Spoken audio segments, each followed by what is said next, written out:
ճանաչիր ինքդ քեզ, ասում է առակագիրը։ Սողոմոն իմաստուն ասում է, ճանաչիր ինքդ քեզ։ Մենք ինքներս մեզ ճանաչել նշանակում է մեր մեջ բնակվող Քրիստոսին ճանաչել։ Որտեղ երբ որ մենք մկրտում ենք, դառնում ենք քրիստոնյա, Քրիստոս իննա, Քրիստոսինն է նա, Քրիստոս նրա մեջ է բնակվում։ Եվ Աստծո Սուրբ Հոգու շնորհը մկրտությամբ դրվում է մեր մեջ։ Երբ որ մենք գտնում ենք մեր միջի այդ լույսը, այդ շնորհը, անմար կանթեղը, մենք պետք է փորձենք զարգացնել։ Գիտեք, մարդկանց մեջ տարբեր ձգտումներ, տաղանդներ կան, եւ նպատակն ինչ է, որ մենք Աստծո շնորհը մեր մեջ զարգացնենք։ Մարդը կարող է Աստծուց տրված իսկ տաղանդի բարին չկործածի։ Նկարիչը օրինակ սրբապատկերներ, սրբություններ կամ բնություն, գեղեցկություն չնկատի, այլ պիղծ բաներ նկարի, օրինակի համար, մարդկանց մոլորեցնի եւ տանի դեպի վատ։ Մարդ կարող է երգիչ լինի, բայց Աստծուն չփառաբանի, բնությունը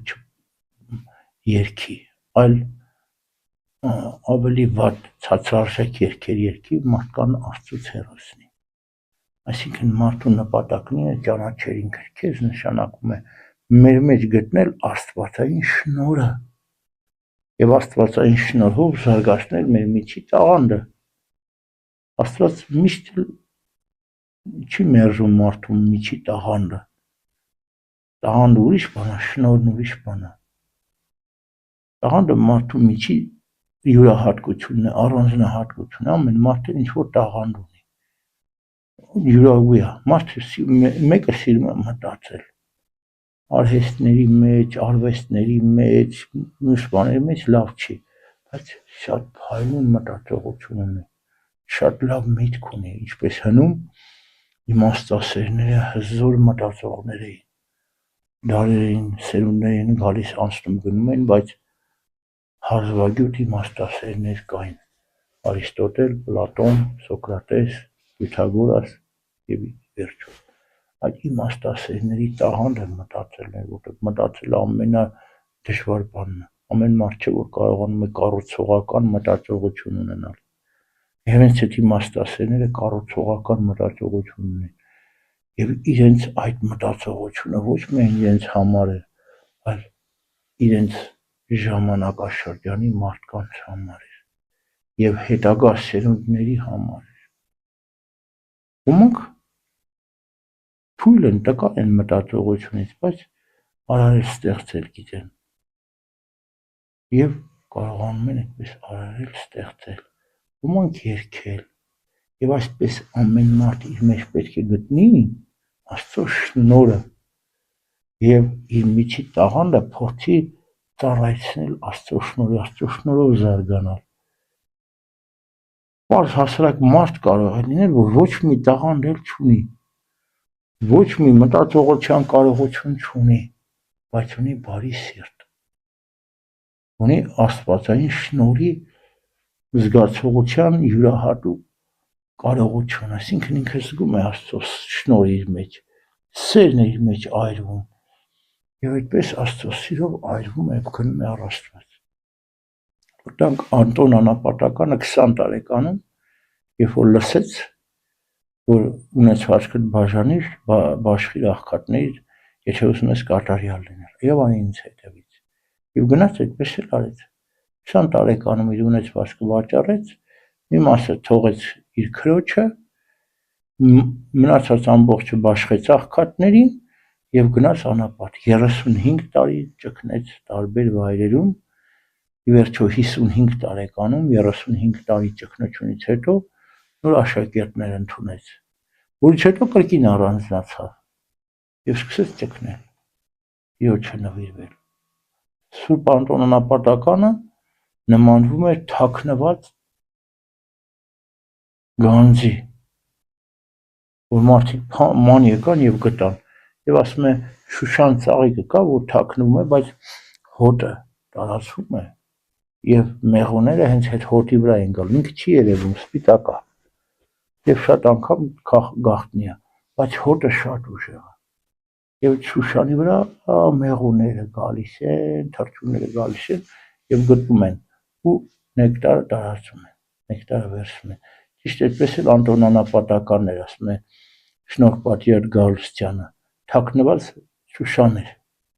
Հոտի վրա անապատի Շուշան են իրեն ասում Անտոնանապատականին։ Հոտի վրա մարդիկ գալիս էին, լսում էին նրա վարքը, լսում էին նրա կենցաղավարությունը եւ թողնում էին իրենց բնակավայրերը գալիս են Անտոնի մոտ, դեպ դարձավ անապատականության հայր,